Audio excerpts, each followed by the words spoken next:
হাসান একটা মাগিখোর, সব ভাই আলম হাসান একটা মাগিখোর। আমার জীবন তো নষ্ট করেছে, শর্মিলার জীবনও নষ্ট করেছে, মুক্তার জীবনও নষ্ট করেছে। মুক্তাও নাকি দেশের এসপি অফিস কাছে শুয়ে বেড়াতো, তাহলে মুক্তা এখন বিয়ে করে সংসার কাছে কি করে? এত কিছু জানা তুলসী পাতা একটা মাগিখোর। তারপর আপনি কেন আসলেন? আমার প্রশ্ন এটা। আমি শুধু জানতাম যে ওর বিয়ে হয়েছিল, বউ চলে গিয়েছে, কিন্তু ও নামাজ কালাম পড়তে নেশা করে না, এই কারণে আমি ওর কাছে আসছিলাম। কিন্তু আমি জানি না যে ওর বউ এইভাবে মারধর করে বাচ্চা কাছে নিতে দেয় না, এটা আমি জানতাম না। বিয়ের আগে বলছিল বিয়ের পরে আমরা 1 মাসে বাচ্চা কাছে নিয়ে নেব। এখন আমি প্রেগন্যান্ট কিনা আমি জানি না, আচ্ছা, আমি তো ওষুধ খাইনি। হিরো আলম পারে না দেখতে চলে যায়। আসলে আপনি তো তার বর্তমান ওয়াইফ, আসলে এরকম কোনো সমস্যা আছে কিনা আলম হাসানের? কি আলম হাসানের শারীরিক কোনো সমস্যা নেই, মিস্টার গ্রেট। আবার শারীরিক সমস্যা কিসের হবে? দেশের জায়গায় সুতি পছন্দ করে আলম হাসান। মানে আলম হাসান সবকিছু পারফেক্ট থাকার পর তার বউ যাওয়ার কারণ কি? সবকিছু পারফেক্ট থাকার পরে বউ যায় কিসের জন্য? ও আসলে লোভ লালসাই, ও কন্ট্রোভার্সি করতে চায়। কিন্তু একটা মেয়ে আসলে বিয়ের আগে যেমনই থাক না কেন, বিয়ের পরে চায় না যে তার ইজ্জতহানি হোক। ও চায় যে ওর প্রতিনিয়ত অন্য মানুষ কন্ট্রোভার্সি করুক। শাকিব খানের নিয়ে কথা বলার দরকার নেই, অন্য মানুষ কথা বলুক, এইটা চাই।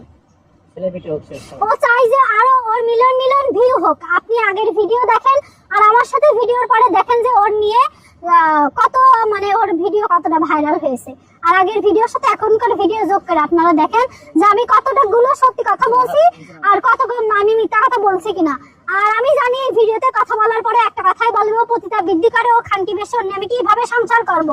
আমি তোরে বলি, তুই আমি যদি খানকি বেশি হই তাহলে তুই বিজনেস চাকরি করতিস, তুই তো সরকারি একটা প্রশাসনের লোক, জেনে শুনে কিভাবে তুই আমার বিয়ে করলি? আমি যদি খারাপই হই তুই তো দেখে শুনে নিয়ে আসিস। এখন উঠতি বসতি তুই কেন খানকি বেশি আমাকে বলিস? তুই কি ভালো নাকি? তুই তো 4-5 ঘর মেরে এসে তারপরে আমার বিয়ে করেছিস। এই তো না যে তুই ফেরেশতা। আলম হাসান তুই কি ফেরেশতা নাকি যে তুই আরেকটা ফেরেশতা? কিভাবে তুই, মানে তুই কিভাবে আরেকটা ফেরেশতার বিয়ে করতে চাস? তুই তো ফেরেশতা না, তুই সারা জীবন মাগিছিস, এখন হজে বসেছিস। তুই কিভাবে বলিস তুই ফেরেশতা? আর সবসময় বলে মেয়ের মার বিয়ে করা উচিত। আমি প্রত্যেকটা বাংলাদেশের মেয়েদের বলি যে আলম হাসানের আপনারা যেখানে পাবেন সেখানে 2 করে জুতার বাড়ি দেবেন। ও সব মেয়েদের মা জাতির ছোট করে কথা বলে। ও আমাদের মার বিয়ে না করে ওর মারও বিয়ে করুক। ও মা জাতির কেন ছোট করে? আপনারা যেখানে আলমের পাবেন সেখানে জুতার বাড়ি দেবেন। তখন দেখবেন এক বউ নিয়ে সংসার করবে, বউ ব্যবসাও ছেড়ে দেবে। রিক্সা চালায় খান ভাই, তাও ভিডিও করে খেয়েন না, বউ ব্যবসা আপনারা করেন না। যারা ভিডিও করছেন আমি জানি তারা কেউ কখনো বউ হয়তো পাবলিকলি একটা ছবিও তুলতে দেন না। বাড়ি হয়তো কুটুম গেলে আপনারা কুটুমির এক ঘরে খাবার দেন, বউ আর এক ঘরে রাখেন, এরকম করেন। কিন্তু আলম তার বোর ফিগার, ব্যাক সাইড সবকিছু দেখাতে পছন্দ করে।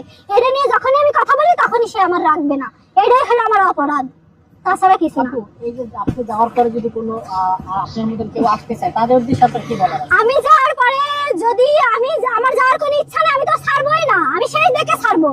আর যদি কোনো মেয়ের লাইফে আসে তার দোজক, সে একবারে ভাববে যে পরকালে দোজক নেই, কেন দোজকের মুখটা দেখে যাওয়া লাগবে। কথা বলছে এখন আমার পেটে ব্যথা করছে। আমার বিয়ের আগে এরকম কোনো পেটে ব্যথা ছিল না, আমার কোনো সমস্যা ছিল না। আমি ভয় পাই, আমার পিছনে মনে হয় কি জানো আছে। ওর মা আমার তাবিজ পরাই দিয়েছে, ওর বাড়ি আসা মানে তো জীবন ধ্বংস হওয়া। তাহলে হোক 4-5 জায়গা বিয়ে, একটা মেয়ে যতই বিয়ে হোক সে একটা রিক্সাওয়ালার বিয়ে করুক, তা ওর মতো ছোট লোকের বিয়ে না করুক, আলম হাসানের মতো বউ ব্যবসায়ীকে বিয়ে না করুক। আমি এই মেসেজ পুরো বিশ্বকে জানাই দিলাম। আমি খারাপ, আমি মেনে নিলাম। ও আমাকে বলবে আমি খানকি বেশে, হ্যাঁ আমি খানকি বেশে, আমি মেনে নিলাম। কিন্তু ওর মতো লোকের কাছে তোমরা কেউ যেও না। ওর অনলাইন জগতের ফেস দেখে কেউ তোমরা ওর প্রেমে পড়ো না।